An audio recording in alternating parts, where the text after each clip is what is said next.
قرآن پاک میں ایک ایسی شخصیت کا ذکر ہے جن کی دانائی کو خود اللہ تعالیٰ نے سراہا ہے۔ جی ہاں، ہم بات کر رہے ہیں حضرت لقمان حکیم کی۔ تو چلیے آج ہم ان کی حکمت بھری زندگی اور ان نصیحتوں کو سمجھتے ہیں جو آج بھی اور ہمیشہ ہم سب کے لیے ایک روشنی کی طرح ہیں۔ اچھا، ایک سوال ہے، کیا ایک گدھے کے ساتھ کیا گیا ایک معمولی سا سفر زندگی کا سب سے بڑا سبق سکھا سکتا ہے؟ سننے میں شاید تھوڑا عجیب لگے ہے نا، لیکن یہ سوال ایک ایسی گہری کہانی کی طرف اشارہ کرتا ہے جو لوگوں کی رائے اور زندگی کے اصلی مقصد کے بارے میں ہماری سوچ کو بالکل بدل کر رکھ سکتی ہے۔ تو سوال یہ ہے کہ آخر حضرت لقمان تھے کون؟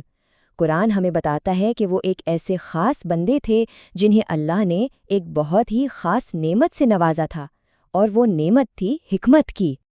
اچھا، ان کا مقام سمجھنا بہت ضروری ہے۔ ہمارے پیارے نبی صلی اللہ علیہ وسلم نے ان کے بارے میں فرمایا، میں سچ کہتا ہوں کہ لقمان پیغمبر نہیں تھے، لیکن وہ ایک ایسے بندے تھے جو بہت بہت زیادہ غور و فکر کرتے تھے، اور اللہ نے انہیں حکمت سے نوازا تھا۔ تو اس سے ایک بات بالکل صاف ہو جاتی ہے کہ ان کی دانائی نبوت کی وجہ سے نہیں تھی، بلکہ یہ اللہ کی طرف سے ایک خاص انعام تھا، ایک تحفہ تھا۔ تو یہ حضرت لقمان تھے کہاں سے؟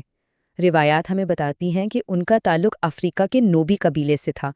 وہ کچھ عرصہ غلام بھی رہے، لیکن اپنی کمال کی سمجھ بوجھ اور پرہیزگاری کی وجہ سے آزاد کر دیے گئے۔ اللہ نے انہیں حکمت یعنی دانائی عطا کی، اور وہ حضرت داؤد علیہ السلام کے زمانے میں تھے۔ ان کی تعلیمات کا جو اصل مرکز ہے وہ ہیں وہ نصیحتیں جو انہوں نے اپنے بیٹے کو کیں، اور یہ نصیحتیں اتنی اہم تھیں کہ اللہ تعالیٰ نے انہیں قرآن مجید میں سورۃ لقمان کے نام سے ہمیشہ کے لیے محفوظ کر لیا۔ اچھا، ان نصیحتوں کو سمجھنے سے پہلے ذرا اس لفظ حکمت کو سمجھ لیتے ہیں۔ دیکھیں، یہ صرف نالج یا علم نہیں ہے۔ حکمت کا مطلب ہے زندگی، انصاف اور سچائی کی وہ گہری سمجھ جو اللہ کی طرف سے ایک تحفے کے طور پر ملتی ہے، اور یہی وہ خاص نعمت تھی جو حضرت لقمان کو ملی تھی۔ تو انہوں نے اپنے بیٹے کو کیا سکھایا؟ سب سے پہلی اور بنیادی بات، اللہ کے ساتھ کسی کو شریک مت کرنا، کیونکہ شرک سب سے بڑا ظلم ہے۔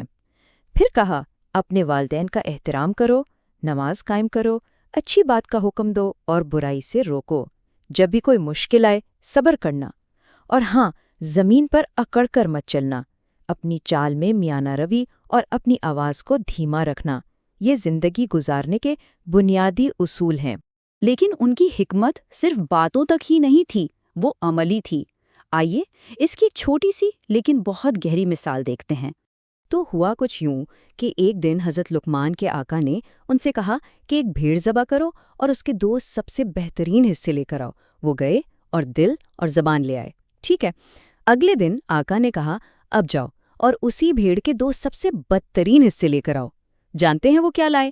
جی، وہ پھر سے دل اور زبان ہی لے کر آئے۔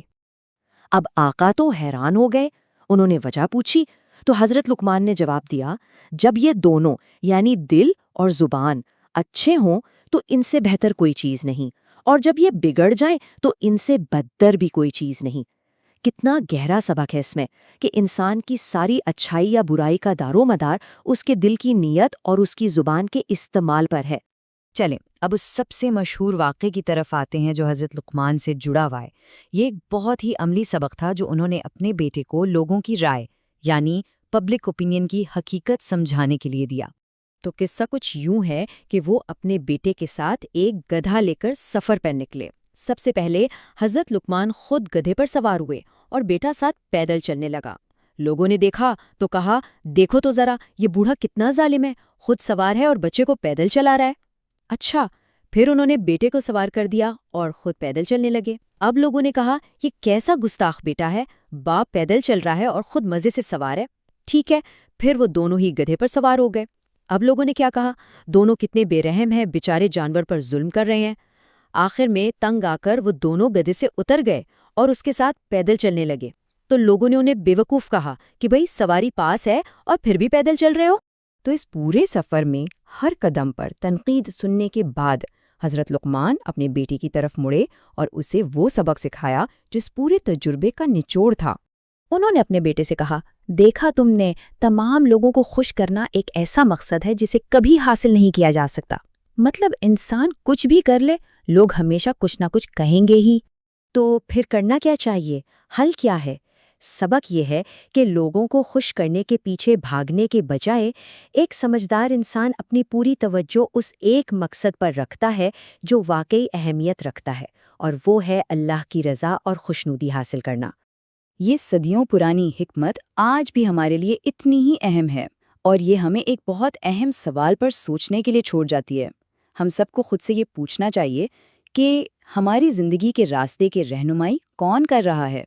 لوگوں کی منظوری یا اللہ کی؟